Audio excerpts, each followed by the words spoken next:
Hello everyone, welcome back to my YouTube channel Rashidal English Classes. Today I will teach you a very special topic. Some of you just told me to make a video on clause. You know what? If you want to learn the clause, in the previous class I just taught you the conjunction. First of all, you will have to just take the class of the conjunction, then you can understand clause very easily. Okay अगर आप clause को अच्छे तरीके से समझना चाहते हो तो मुझे आपको ये बताना है कि आपको इससे पहले वाली जो क्लास है जो कंजंक्शन की उसको लेना पड़ेगा, तभी आप इस क्लॉज को समझ सकते हो प्रॉपर तरीके से. ओके चलिए बात करते हैं डियर क्लॉज की. देखो क्लॉज क्या है. Clause a part of a sentence which has its own subject and predicate. एक सेंटेंस का ऐसा पार्ट जिसके पास खुद का सब्जेक्ट और खुद का प्रेडिकेट होता है, that is called the clause my dear. Okay example के थ्रू समझते हैं. जैसे मैंने बोला he was late therefore he was fine. मैंने आपको जब आपने हमारी पहली सेंटेंस वाली क्लास ली होगी तो मैंने आपको जब बताया था वहां पर मैंने आपको बताया है कि तीन तरीके के सेंटेंस मैंने आपको बताए थे, simple, complex and compound sentence. Simple sentence क्या बताया था मैंने आपको? सिंपल सेंटेंस जिसके पास एक ही सब्जेक्ट और एक ही फाइनाइट वर्ब रहती है, और जिसके पास मैंने आपको बताया था जिस सेंटेंस के पास एक से ज्यादा सब्जेक्ट और एक से ज्यादा वर्ब है, एक से ज्यादा फाइनाइट वर्ब है, तो इसका मतलब वो क्या नहीं होगा डियर? सिंपल सेंटेंस नहीं होगा. तो वहां पर या तो वो कॉम्प्लेक्स होगा या फिर कंपाउंड होगा. अब इन दोनों का पता करने के लिए हमें आपको क्या करना पड़ेगा? क्लॉज को जानना पड़ेगा.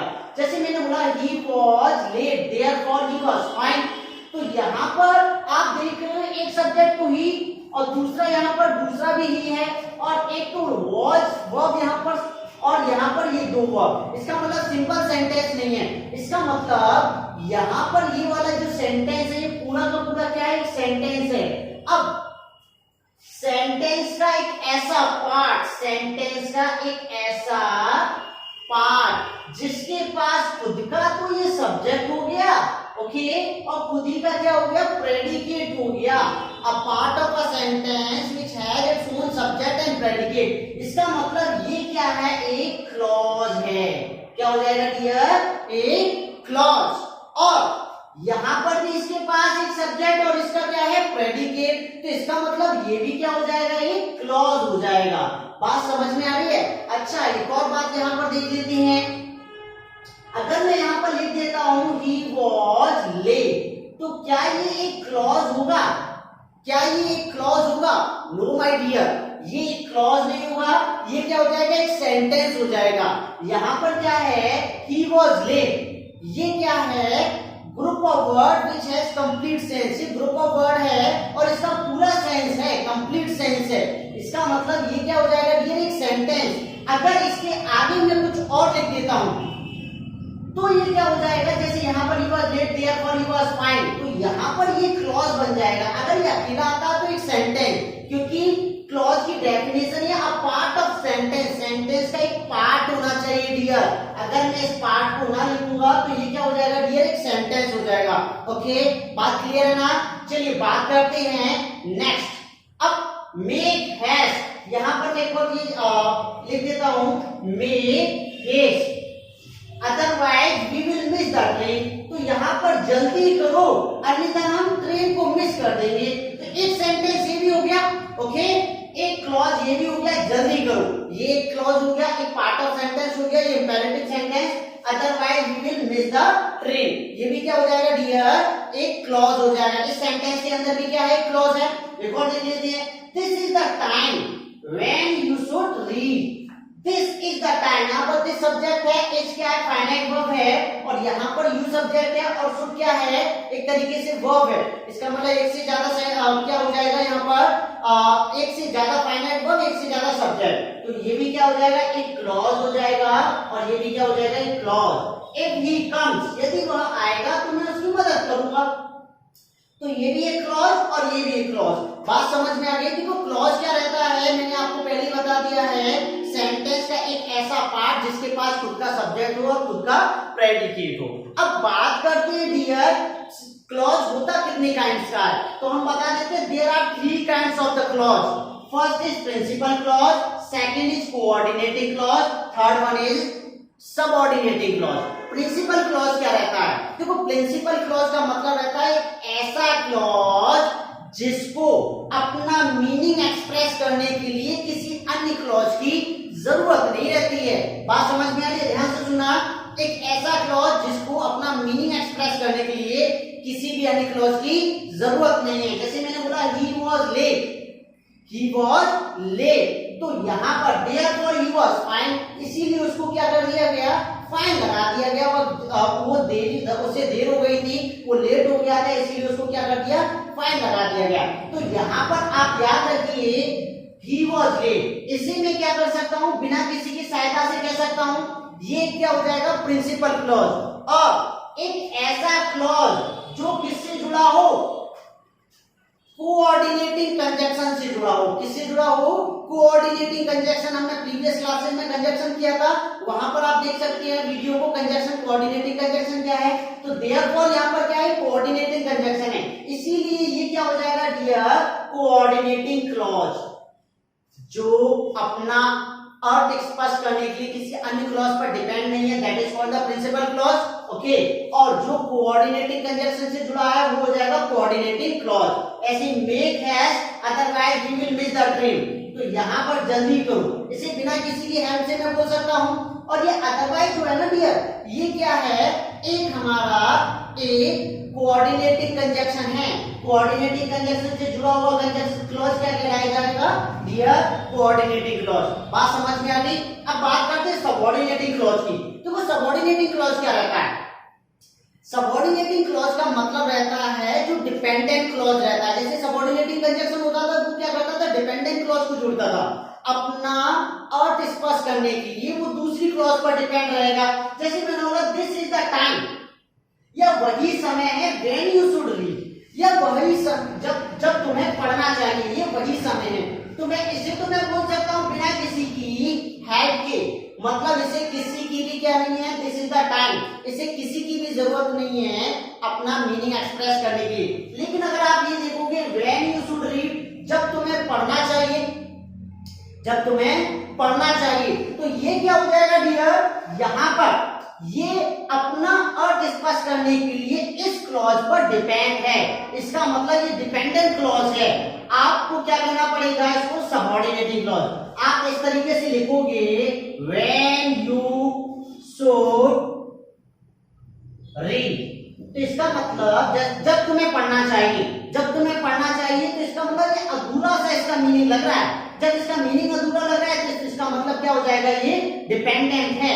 इसी तरीके से देखो इफ ही कम्स, यदि वह आएगा, आई शैल हेल्प हिम, आई शैल हेल्प हिम, मैं उसकी मदद करूंगा। तो इसे बिना किसी क्या कर सकता हूं? किसी भी हेल्प के, ये अपने आप में इसका कंप्लीट मीनिंग है। तो ये क्या हो जाएगा? Principal clause. ओके, और यहाँ पर ये क्या हो जाएगा? Subordinating clause. क्यों? यदि वह आएगा, तो इसका मतलब ये वाला जो क्लॉज है अपना मीनिंग एक्सप्रेस करने के लिए क्या हो जाएगा? इस वाले क्लॉज पर क्या है? डिपेंड है। ओके ओके, बात समझ में आ गई ना? प्रिंसिपल जैसे किसी की भी कोई जरूरत नहीं है। ओके, कोऑर्डिनेटिंग कंजक्शन से जुड़ा होगा, और सबऑर्डिनेटिंग क्या रहेगा डियर? हमेशा डिपेंड रहेगा।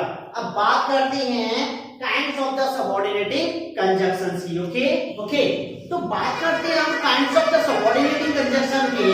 तो my dear there are 3 kinds of the subordinating conjunction, sorry subordinating clause. Okay, तो देखो 3 काइंड्स हमारे जो क्लॉज के जो काइंड्स रहते हैं वो 3 होते हैं। नाउन क्लॉज, एडजेक्टिव क्लॉज और एडवर्ब क्लॉज। ये सारे के सारे जो काइंड है वो सबऑर्डिनेटिंग क्लॉज के ही काइंड्स हैं। अच्छा, नाउन क्लॉज क्या रहता है? देखो नाउन क्लॉज का मतलब ही है कि जब हमारा जो क्लॉज है वो क्या करे? एक सबऑर्डिनेटिंग क्लॉज क्या करे? नाउन की तरह एक्ट करे। ओके, जब वो नाउन की तरह काम करेगा तो वो क्या कहलाएगा? Noun clause. अब हमें कैसे पता चलेगा कि डियर नाउन की तरह कैसे क्लॉज काम कर रहा है? आइए जरा एग्जांपल में देखते हैं। जैसे मैंने बोला what he will do is known to me, तो यहाँ पर हमें पहले तो क्लॉज फाइंड आउट करना है। मैंने कहा व्हाट ही विल डू, कि वह क्या करेगा मुझे नहीं पता, मैं नहीं जानता। तो यहाँ पर आप देख रहे हो व्हाट ही विल डू, मतलब कि वो क्या करेगा कि मुझे नहीं पता। तो यहाँ पर ये जो क्लॉज है, ये भी एक क्लॉज है और ये भी एक क्लॉज है। अब ये एक वर्ब है, जरा ध्यान से समझना, क्योंकि नाउन क्लॉज को, ये क्लॉज को फाइंड आउट करना, आइडेंटिफाई करना बिल्कुल भी आसान नहीं है। हिंदी बता। आइए तो जरा ये नाउन क्लॉज के जरा एक एग्जांपल के थ्रू समझते हैं। जैसे मैंने कहा what he will do is known to me, मुझे मालूम है कि वह क्या करेगा। तो यहाँ पर हमें आइडेंटिफाई करना है व्हाट ही विल डू, तो यहाँ पर एक क्लॉज हो गया और ये भी क्या हो गया, एक क्लॉज हो गया। अब हमें कैसे पता चलेगा कि नाउन क्लॉज क्या है, माय डियर। अब हमें अगर देखा जाए तो ये पूरा का पूरा एक सेंटेंस है, ओके। अब ये जो वर्ब है इज, ये जो एक जो वर्ब आई है ना, ये पूरे के पूरे क्लॉज के लिए आई है यहाँ पर, ओके। किसके लिए आई है, क्लॉज के लिए। अब ये क्लॉज के लिए वर्ब है, मतलब ये पूरे का पूरा क्लॉज क्या है, इस वर्ब का क्या है, सब्जेक्ट है। ये यहाँ पर क्या आया है, एक सब्जेक्ट की तरह से पूरा का पूरा एक सब्जेक्ट बनकर आया है। और याद रखिए नाउन हो या फिर प्रोनाउन हो, नॉर्मली जब भी कभी अगर हम नाउन के बारे में बात करें तो नाउन ही हमारा एक ऐसा वर्ड है, या तो वो सब्जेक्ट बनकर आता है या फिर वो ऑब्जेक्ट बनकर आता है। कोई भी ऐसा कोई भी वर्ड नहीं है जो क्या है नाउन या प्रोनाउन को छोड़कर, या नाउन की तरह काम करने वाले जितने भी वर्ड है, वही जो वर्ड है वही सब्जेक्ट बन सकती है, ओके। तो यहाँ पर ये जो क्लॉज है ये सब्जेक्ट का काम कर रहा है, और सब्जेक्ट का काम क्या करता है माय डियर, एक नाउन ही करता है, ओके।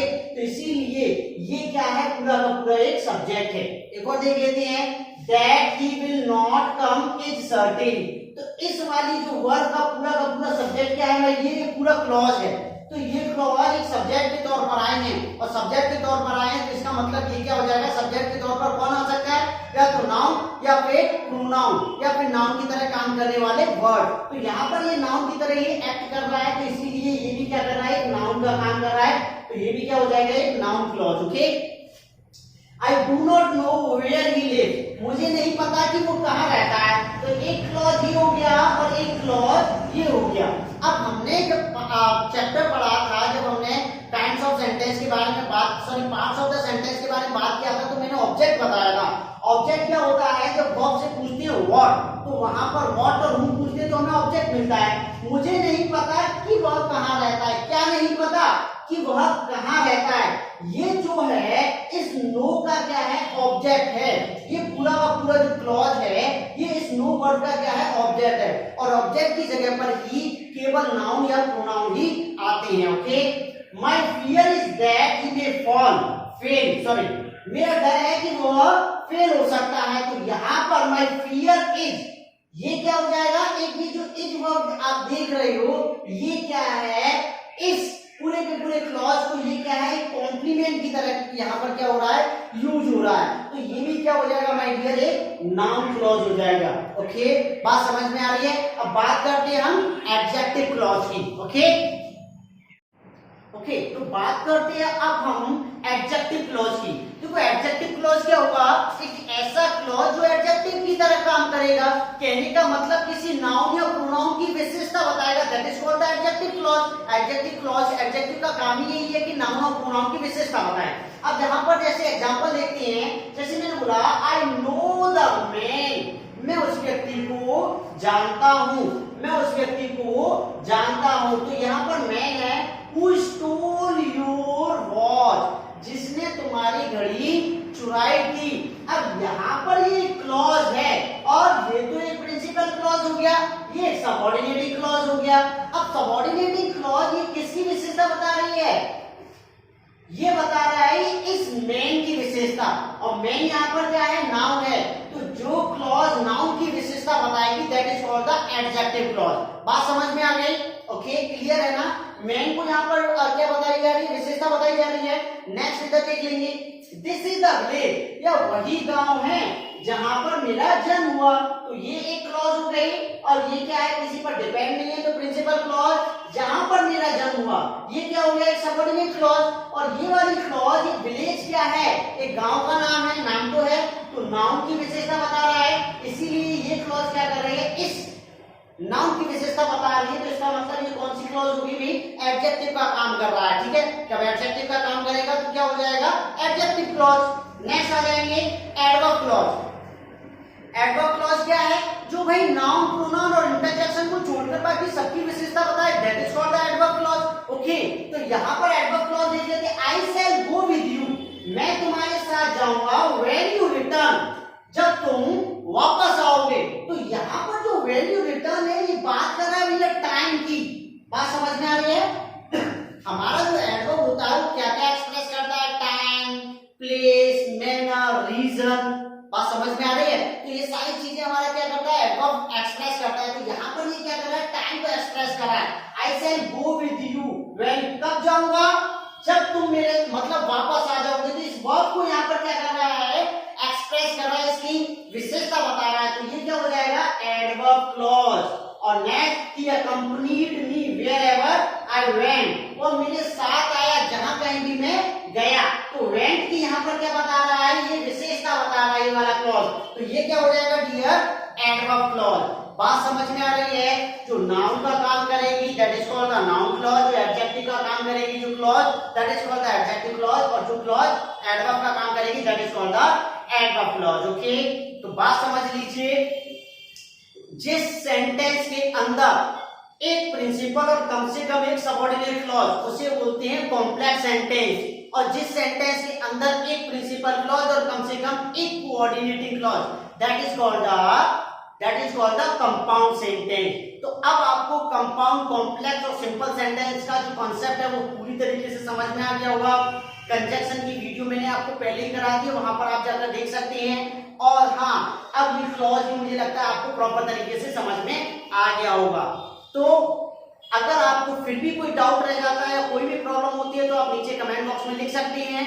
और ये वाला जो टॉपिक मैंने कराया था बच्चों के कहने पर कराया था, और ये जो टॉपिक मैंने कराया लता चौहान, जिन्होंने क्या करा था, कमेंट बॉक्स में क्या करी थी, कमेंट करी थी कि सर क्लॉज पर वीडियो बनाए। अगर आप भी किसी टॉपिक पर अपना वीडियो बनवाना चाहते हो, कोई टॉपिक आपको समझ में नहीं आता, तो कमेंट बॉक्स में जरूर कमेंट करें। ओके, तो चलिए फिर चैनल को सब्सक्राइब करते रहिए, लाइक करिए, कमेंट करिए और शेयर करना ना भूलें। ओके, जितने ज्यादा आप लोगों का प्यार मिलता रहेगा, इसी तरीके से मैं आपके लिए वीडियो बनाता चलूंगा। तो आज की क्लास को यहीं फिनिश करते हैं। नमस्कार, सत श्री अकाल, जय हिंद, जय भारत। सदा खुश रहो, तरक्की करते रहो और आगे बढ़ते रहो। Have a nice day.